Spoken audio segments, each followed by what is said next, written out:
À la une de l'actualité sur Bossolo Télévision, dans moins de 72 heures, Kinshasa et Kigali vont signer l'accord de paix pour dire non à la guerre dans la sous-région. Mais malgré ces avancées significatives, les FARDC dénoncent les tueries de 17 personnes dans le sud Kivu par la coalition RDFM 23 à Mouzizi. À l'international, frappe iranienne sur des bases américaines au Qatar, la RDC a exprimé sa solidarité avec Doha qui accueille les pourparlers entre Kinshasa et les rebelles de l'AFCM 23. La RDC dit suivre de près la situation avec une vive préoccupation d'après les communiqués du ministère des Affaires étrangères. Tels sont les titres qui vous seront développés dans un laps de temps. Je vous retrouve dans cette session de midi pour vous informer, mesdames et messieurs, encore une fois de plus, bonjour.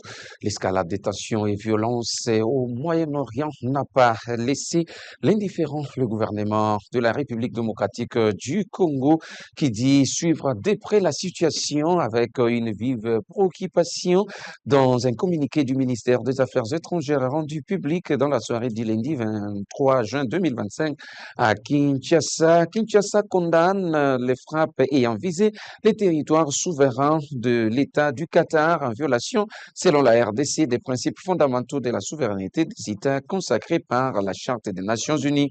Face à la gravité de la situation, poursuit les dits documents, la République démocratique du Congo appelle l'ensemble des partis à faire preuve de retenue, à œuvrer en faveur d'une escalade rapide et à privilégier la voie du dialogue et de la diplomatie, seul chemin vers un règlement pacifique des différends, la préservation des stabilités régionales ainsi que des vies humaines. C'est à Doha, au Qatar, où se déroule même la médiation entre les délégués du gouvernement de la République démocratique du Congo et de la rébellion de l'AFCM 23 soutenue par l'armée rwandaise.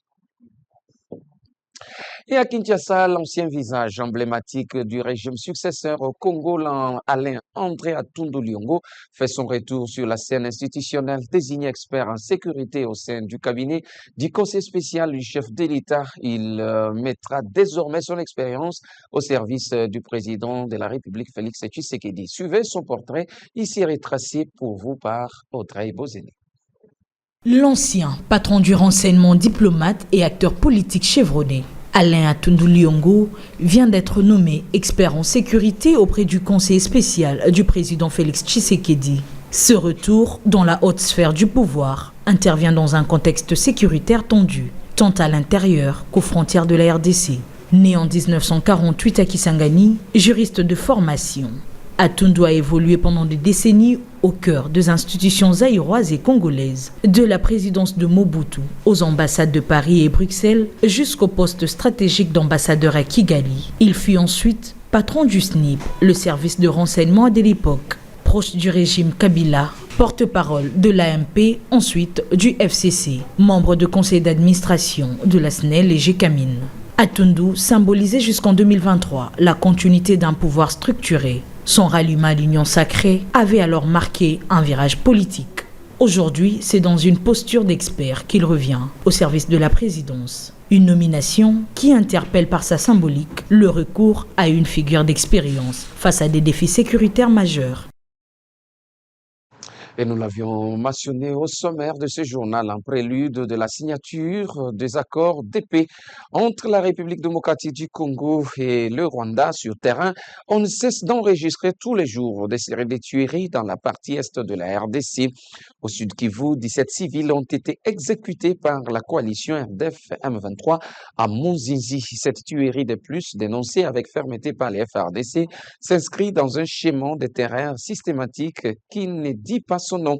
C'est là un communiqué officiel signé par le général-major Ekenge Bomoussa Sylvain, porte-parole de l'État-major général. Le massacre a été perpétré dans la soirée du dimanche 22 juin 2025 par des éléments de la coalition RDF et AFCM 23. D'après les forces loyalistes, les victimes ont été ciblées par les rebelles sous prétexte des collisions avec le FARDC et les miliciens d'autodéfense Ouazalendo suite à l'échec s'excusant de plusieurs offensives contre les positions loyalistes. Et au regard de cette situation d'insécurité qui s'est installée au pays, l'espoir de milliers repose au rendez-vous de ce 27 juin 2025 pour revoir la paix dans la partie orientale du pays. Et face à l'insécurité grandissante dans la ville de Kisangani, Jacquemain Chabani Louko, vice-premier ministre, ministre de l'Intérieur et Sécurité, a lancé lundi 23 juin à partir de la ville de Kisangani l'opération Ndobo dans la province de la Chopo. Devant les différentes unités de la police et les autorités politiques, le VPM Chabani a laissé entendre que le commissariat provincial de la Chopo va bénéficier de l'appui technique et financier du gouvernement congolais, du commissariat général et de la supervision du ministère de l'Intérieur. À travers cette opération Ndobo, la police va lutter avec force et vigueur contre la criminalité urbaine. À ce sujet, Jacquemain Chabani a insisté sur la discipline des troupes et l'amour de la patrie.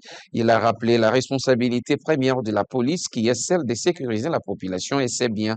Le commissariat urbain a profité de cette cérémonie pour présenter 18 criminels, dont 2 femmes arrêtées ces dernières semaines. Dans ces différentes interventions, la police a mis la main sur 2 armes AK-47, un revolver, un calibre 12, une quantité de chanvre et des motos volées retrouvées auprès de ces présumés bandits.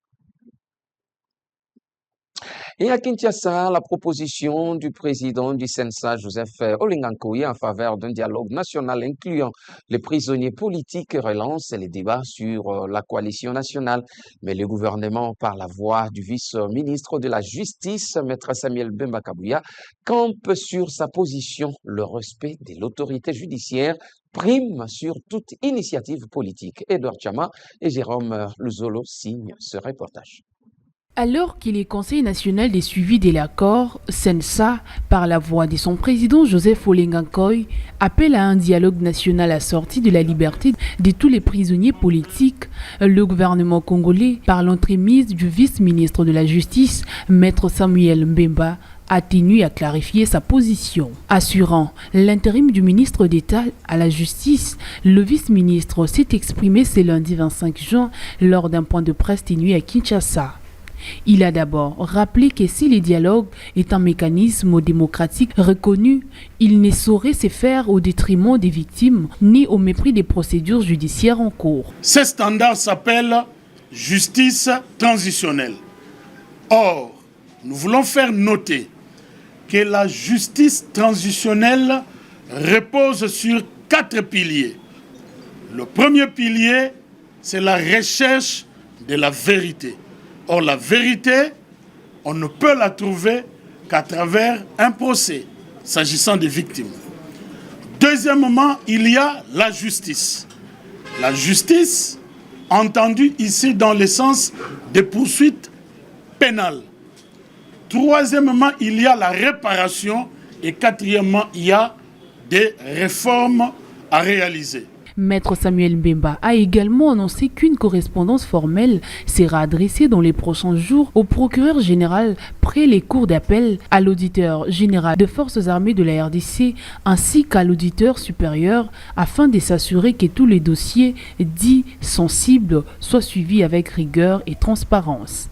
Nous allons adresser un courrier au procureur général près la cour de cassation et aux procureurs généraux près les cours d'appel, à l'auditeur général de FARDC et à l'auditeur supérieur. Pour rappel, le CENSA avait lancé une semaine plus tôt un appel au chef de l'État pour organiser un nouveau dialogue national censé renforcer la cohésion nationale en plaidant notamment pour la liberté des détenus politiques. Une démarche saluée par certains acteurs politiques mais qui divise l'opinion publique. Le gouvernement, quant à lui, reste ferme. La justice doit suivre son cours et aucune mesure politique ne viendra interférer sans base légale. Une position qui souligne l'engagement de Kinshasa à faire primer l'état de droit au-delà des considérations. Quittons Kinshasa vers l'est de la République démocratique du Congo. Début lundi dernier du dialogue entre groupes armés en territoire d'Arou. Cette deuxième édition reconnaît également la participation des chefs coutumiers, leaders communautaires, membres de la société civile. Au nom du gouverneur de province, c'est les commandants de la 32e région militaire qui a lancé ses assises. Rite Mango et Adolphe Jididia pour ce reportage. Ils viennent de tout le coin et recoin de la province, ces fils et filles des Litouris, afin de discuter et diagnostiquer sur les causes profondes de violence, des recrudescences de conflits armés et l'application sur terrain du protocole d'accord assorti des pourparlers d'Arou tenus entre mai et juin 2023. Il s'agit des 6 groupes armés, notamment FPIC, FRPI, Codeco, Chinyatuna, MAPI et Autodéfense. Les chefs coutumiers, leaders communautaires, sociétés civiles et autres participants qui ont répondu présents à ces assises qui s'avèrent salvatrices pour le destin de cette province de la partie nord-est de la RDC. Grâce à ces discussions, les Ituriens peuvent réécrire leur histoire, a laissé entendre le coordonnateur provincial du PDRCS Ituri. PDRCS avec ses partenaires stratégiques, on va accompagner la communauté. Inutile de continuer avec la violence.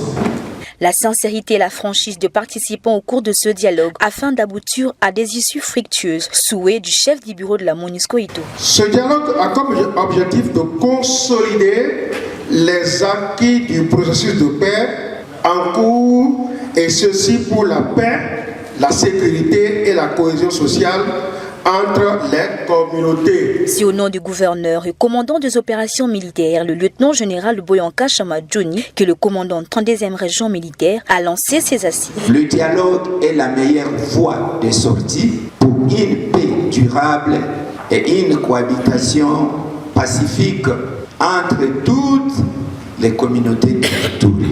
Je vous fais confiance parce que je sais qu'aujourd'hui, nous allons enterrer la honte que nous avons amenée nous-mêmes dans notre province. Au nom de son Excellence, Monsieur le gouverneur de province, le lieutenant-général Boyanka Chamadjoni, je déclare ouvertes les activités prévues au cours de ces assises. Cette rencontre, s'inscrivant dans le cadre de l'approche non militaire, constitue une fois de plus la main tendue du chef de l'État Félix-Antoine Tshisekedi Tshilombo aux groupes armés en Ituri afin d'arriver à une paix définitive. Et à Kinshasa, les instructions données par les commandants villes doivent être respectées pour permettre la mobilité urbaine et la fluidification de la circulation urbaine. C'est dans ce sens que le commandant bataillon police morale d'honneur, Israël Nsanga est descendu dans le voir de la capitale congolaise pour remettre de l'ordre sur instruction du commandant ville Israël Kantou. Suivez. C'est sur l'ordre du commandant ville de Kinshasa, le commissaire divisionnaire Israël Kantou, que le bataillon de police morale d'honneur, conduite par le colonel Israël Nsanga, est descendu lundi dernier dans les rues de la capitale congolaise en vue d'imposer l'ordre et la discipline dans certains points chauds de la capitale. L'itinéraire qui a débuté au commissariat général a vu l'ordre être remis dans certains lieux où la police se méconduit comme des électrons libres, tout en oubliant les lois qui les régissent.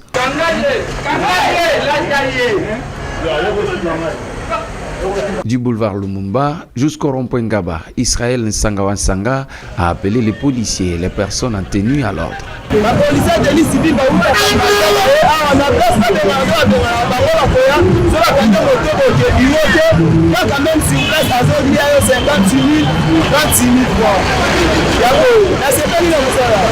Ce retour à l'ordre est l'une des résolutions prises lors de la parade spéciale tenue par le commandant ville de Kinshasa, où il avait demandé à toutes les unités de la police de se conformer aux décisions de leur hiérarchie pour la protection totale des civils dans la capitale congolaise.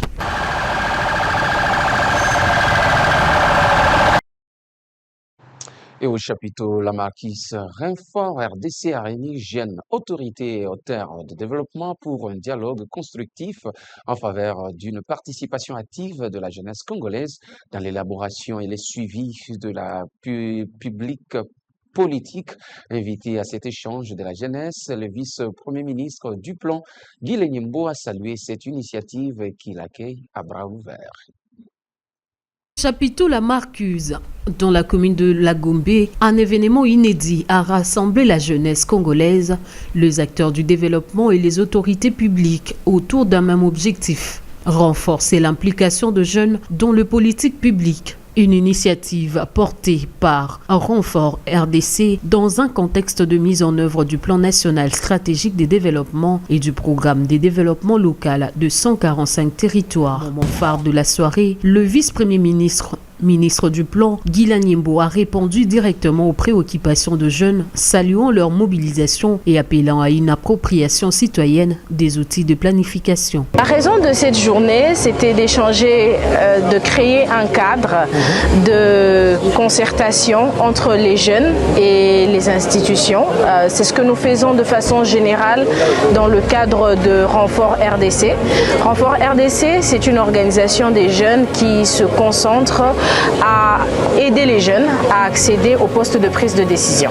Les échanges ont permis d'atteindre plusieurs objectifs: vulgariser le programme de développement à impact local, renforcer la participation de jeunes dans la gouvernance, stimuler les propositions concrètes pour une gestion plus inclusive du pays. Une soirée riche en idées et en engagement qui marque un tournant vers une jeunesse pleinement actrice du changement en RDC. Et il y a eu clôture ce 20 juin 2025 de la 27e édition Africa Energy Forum à Cape Town, en Afrique du Sud.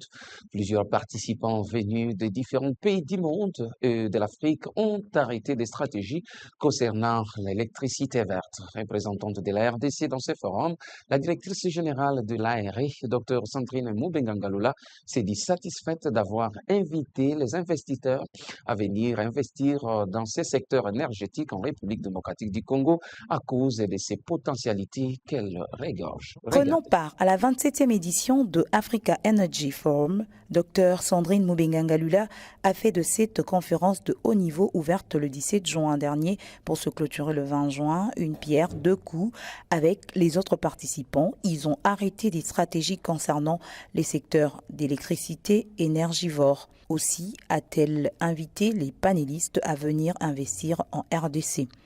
L'objectif étant de voir comment faire pour couvrir le déficit énergétique avec d'autres panélistes.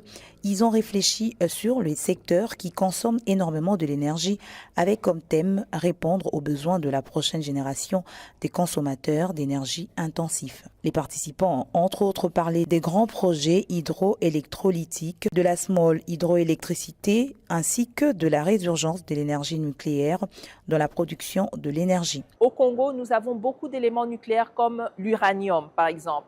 Et donc, il suffit d'une petite quantité d'uranium pour produire de l'énergie pendant un long temps. Et donc, vous êtes en train de voir la résurgence des énergies nucléaires partout dans le monde ou surtout en Afrique.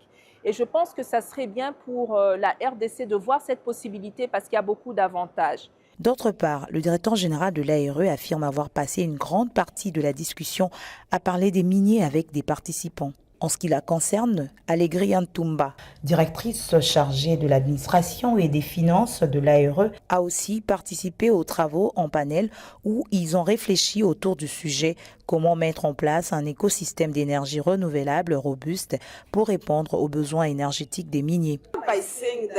The mining sector in DRC is power hungry, and as a regulator, we are aware that the mining sector is very important for the economic development of the country. Par ailleurs, Dr Sandrine Mubenga a expliqué aux participants les différentes innovations qu'elle a faites du point de vue de la régulation pour permettre aux projets des investisseurs d'avancer et d'installer rapidement des centrales électriques en RDC.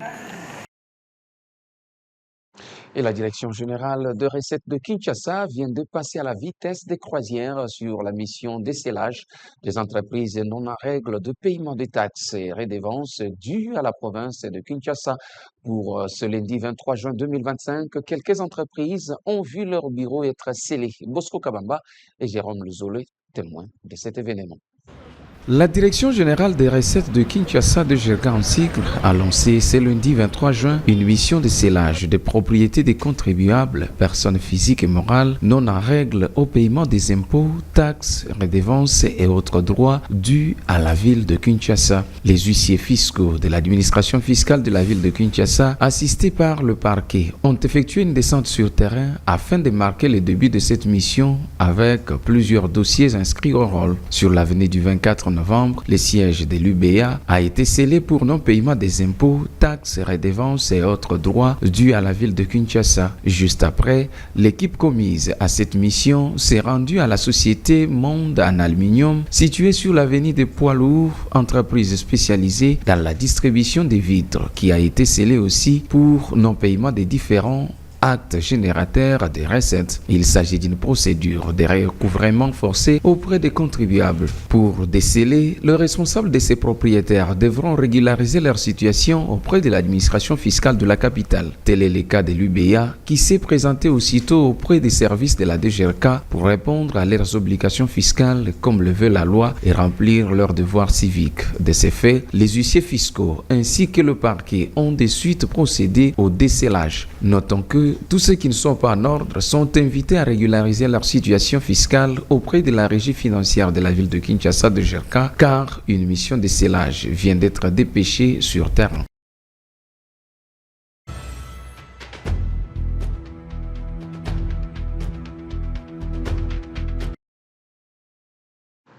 Et au niveau international, Assimi Goïta et Ibrahim Traoré se veulent figure de la rupture post-coloniale, mais leur déplacement à Moscou à bord d'avions russes soulève des interrogations sur l'indépendance réelle de leur régime. C'est donc une analyse signée Edouard Chama, mais ici rendue par Julia Kamona. Depuis leur accession au pouvoir par la force, Assimi Goïta au Mali et Ibrahim Traoré au Burkina Faso ont fait de la souveraineté le cœur de leur discours politique. Ils dénoncent régulièrement l'influence occidentale, les accords hérités de la colonisation et les présences militaires étrangères, notamment françaises. À travers ces régés, ils prétendent incarner une Afrique libre, affranchie de toute tutelle étrangère. Pourtant, les récents déplacements de deux chefs d'État à Moscou à bord d'avions gouvernementaux russes jettent une ombre sur cette posture d'indépendance proclamée. En moins d'un mois, les deux dirigeants ont été accueillis avec faste à Moscou, chacun ayant voyagé grâce à un appareil de l'État russe. Ces choix symboliques interrogent sur la nature réelle de cette nouvelle alliance. Et si d'autres chefs d'État africains avaient emprunté un avion français ou américain pour se rendre en Europe ou aux États-Unis, les critiques auraient fusé, dénonçant un retour à la soumission coloniale. Ces deux poids deux mesures révèlent l'ambiguïté d'un panafricanisme qui tolère certaines influences tout en condamnant d'autres. L'histoire rappelle pourtant que la véritable souveraineté ne consiste pas à substituer une tutelle à une autre. À l'époque de la guerre froide, des figures comme Mobutu au Zaïre ou Mengistu en Éthiopie agitaient les drapeaux de l'indépendance tout en s'alignant sur Washington ou Moscou. Leurs régimes n'ont laissé que peu de traces durables, sinon un héritage des dépendances multiples. Aujourd'hui, les liens étroits entre Moscou et les régimes de Bamako et Ouagadougou, qu'ils soient sécuritaires, économiques ou symboliques, montrent que la rupture avec l'Occident n'a pas produit une autonomie stratégique, mais un réalignement.